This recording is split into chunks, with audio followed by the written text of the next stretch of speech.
5, 4, 3, 2, 1, 0.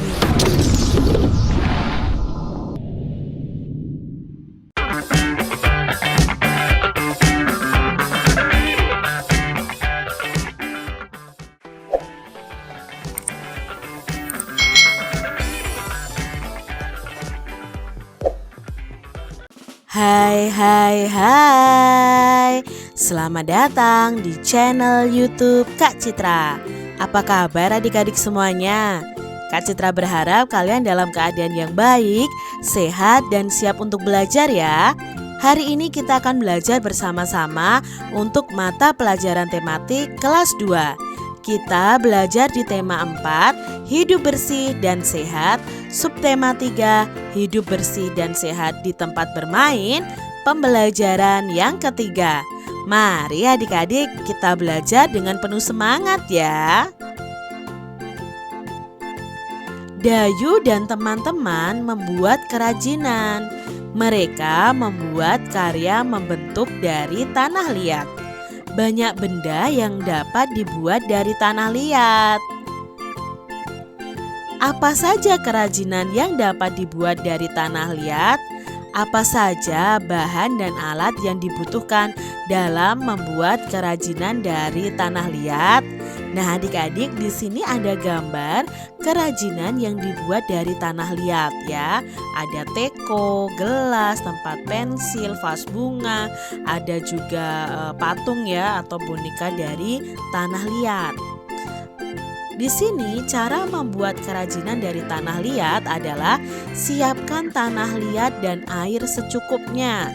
Ya, kalian harus siapkan tanah liat. Berikutnya, siapkan triplex atau papan kayu sebagai alas. Siapkan dulu gambar rancangan atau model yang ingin kalian buat. Tempatkan tanah liat itu di atas triplex atau papan kayu, sedikit demi sedikit. Pijat-pijat bahan hingga membentuk sesuai dengan bentuk yang kita inginkan. Tambahkan bahan jika kurang atau sebaliknya kurangi bahan jika berlebihan. Sempurnakan dengan alat bantu. Berikan sentuhan akhir dengan pembentukan detail atau dihaluskan. Ini cara membuat kerajinan dari tanah liat ya. Ini gampang-gampang, susah adik-adik. Kalian harus mencari tanah liat lalu memijat-mijatnya sesuai dengan keinginan kalian dan dibentuk sesuai dengan gambar rancangan atau model kalian. Nah, adik-adik, di sini Kak Citra punya beberapa contoh gambar tentang kerajinan yang dibuat dari tanah liat ya. Di sini contohnya ini ya, ada hewan ya, lalu ada daun, ada ini mungkin asbak. Seperti ini adik-adik cara buat kerajinan tangan dari tanah liat. Nah, ini ada alat bantunya adik-adik. Kalau pengrajin itu tidak hanya di atas papan triplex, mereka itu punya alat seperti kayu yang bisa berputar, sehingga ketika mengerjakannya itu diputar dan dibentuk dipijat-pijat. Ini alat bantunya ini namanya butsir ya. Butsir ini alat bantu untuk membuat kerajinan dari tanah liat. Dayu dan teman-teman telah selesai membuat kerajinan dari tanah liat. Coba amati gambar di samping adik-adik. Kerajinan Dayu berupa vas bunga. Vas bunga Dayu ini berbentuk prisma. Prisma merupakan contoh bangun datar. Nah, prisma itu memiliki tutup atas dan tutup bawah. Nanti berbeda dengan limas. Nah, adik-adik, nanti kita akan belajar juga tentang limas. Kalau prisma ini namanya prisma tegak segitiga karena tutup atas dan tutup bawahnya itu berbentuk segitiga. Nah, adik-adik, masih ingatkah kamu dengan ruas-ruas garis pada bangun datar? Pada bangun ruang ya, bangun ruang di sini. Adik-adik tentunya masih ingat bahwa ruas garis itu disebut juga dengan rusuk. Di sini ada gambar prisma segitiga. Nah, prisma tegak segitiga. Prisma ini memiliki ruas-ruas garis. Nah, adik-adik, ruas garisnya ada berapa? Mari kita hitung bersama. Pertama ada garis AB. Nah, ini ruas garis yang pertama. Lalu ada BC, ada CA ya. Berikutnya ada apa? ODE dari tutupnya ya. EF, FD ya, atau DF juga boleh.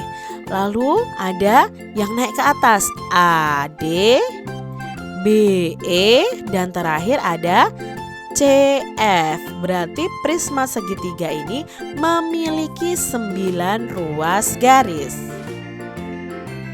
Kak Citra punya gambar berikutnya adik-adik. Ada prisma BCD FGH. Coba adik-adik, ruas garisnya dari prisma tegak segitiga ini ada berapa ya? Kita hitung bersama ya adik-adik ya. Mana saja ruas garisnya? Ada BC, CD, DB. Lalu yang atas FG, GH, HF. Lalu garis yang ke atas adik-adik B, F, C, G, dan D, H. Berarti ada berapa adik-adik ruas garisnya atau rusuknya? Ya, ada 9. Berikutnya ada gambar ini, namanya adalah limas segi 4. Limas itu ujungnya itu meruncing adik-adik ya, tidak memiliki tutup atas, hanya memiliki tutup bawah. Ini namanya limas. Ada limas limas A, B, C, D, E. Nah sekarang ruas garisnya mana saja? Yuk kita cari tahu. A, B, B, C, CD, DA. Apakah sudah selesai? Belum. Yang naik ke atas adik-adik. AE, BE, CE, DE. Nah, berarti ada berapa di sini adik-adik? Iya, ada 8. Gambar berikutnya ada ini limas atau prisma adik-adik. Ayo. Ya, ini adalah limas segitiga. Yuk kita cari tahu ruas garis atau rusuknya. AB, BC, CA. Lalu AD, BD, CD. Berarti ada 6 ruas garis atau rusuknya. Setelah itu ada bangun ini nih adik-adik. Ini termasuk limas.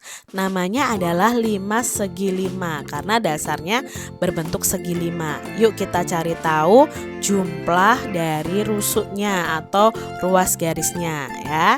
Kita urutkan A, B, BC, CD, DE, EA. Ya, apakah sudah selesai? Belum. Yang naik ke atas adik-adik. AT ya. AT, BT, CT, DT, dan ET. Jadi 5 segi 5 ini memiliki 10 rusuk atau ruas garis. Selanjutnya ada gambar ini adik-adik. Ini prisma adik-adik. Prisma segi 5. Yuk kita hitung ya adik-adik ya. Ada berapa ruas garisnya?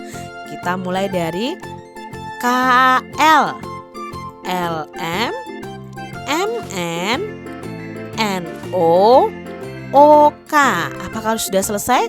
Belum, ini baru tutup bawahnya. Sekarang tutup atasnya.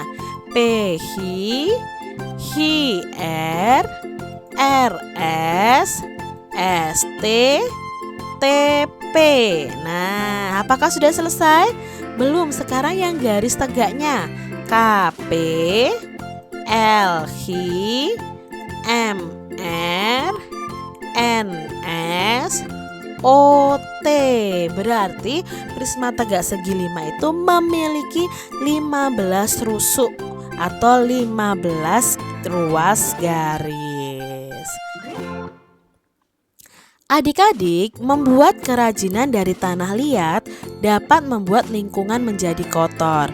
Setelah membuat kerajinan, lingkungan harus segera dibersihkan. Nah, di sini kita lihat ya percakapan Dayu dan teman-temannya.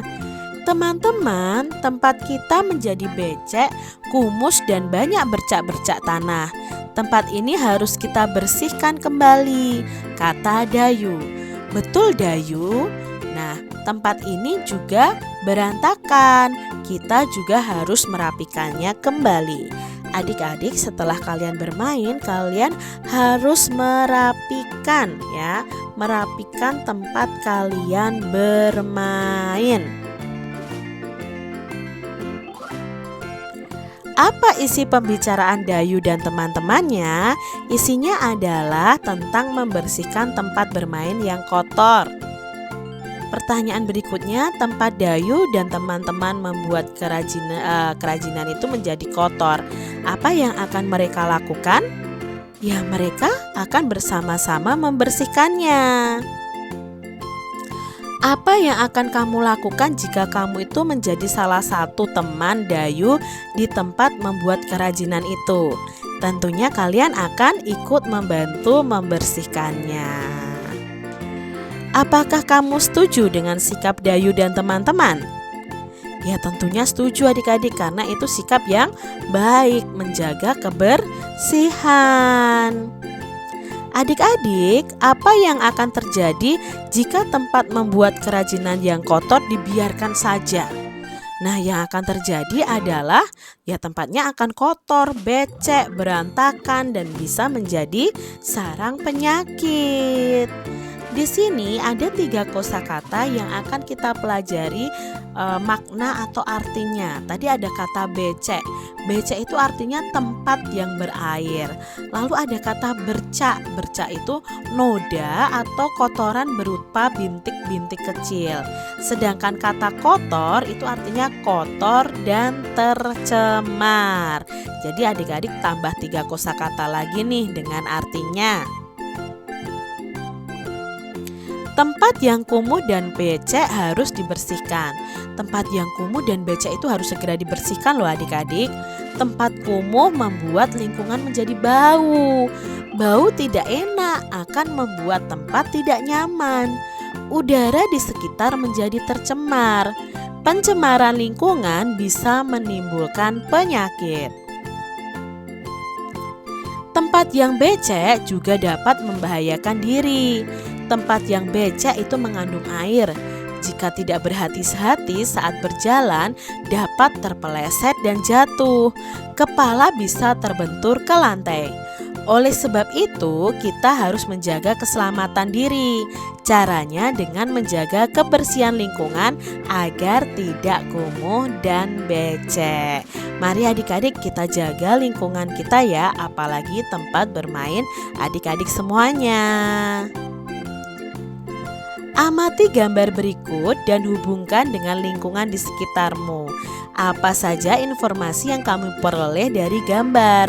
Adakah lingkungannya yang seperti ini di sekitar tempat tinggalmu atau di sekitar sekolahmu? Lingkungan tempat bermain yang kotor. Ya, jangan sampai ya adik-adik ya, kita harus segera membersihkannya.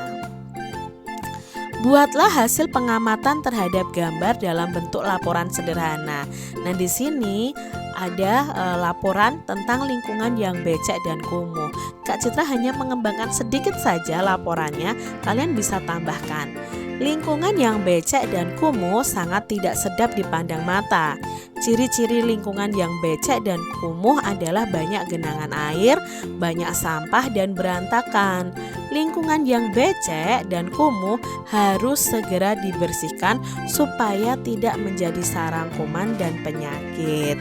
Nah, adik-adik bisa teruskan sendiri ya dengan kalimat kalian masing-masing. Demikian tadi adik-adik pembahasan kita di tema 4, subtema 3, pembelajaran yang ketiga. Semoga video pembelajaran ini bermanfaat untuk adik-adik semuanya. Dan sampai jumpa lagi di video pembelajaran Kak Citra selanjutnya. Tuhan memberkati. Jangan lupa tekan tombol subscribe, lalu tekan loncengnya, tekan juga tombol like, lalu share ke media sosial kalian. Jangan lupa untuk ikuti media sosial Kak Citra. Terima kasih.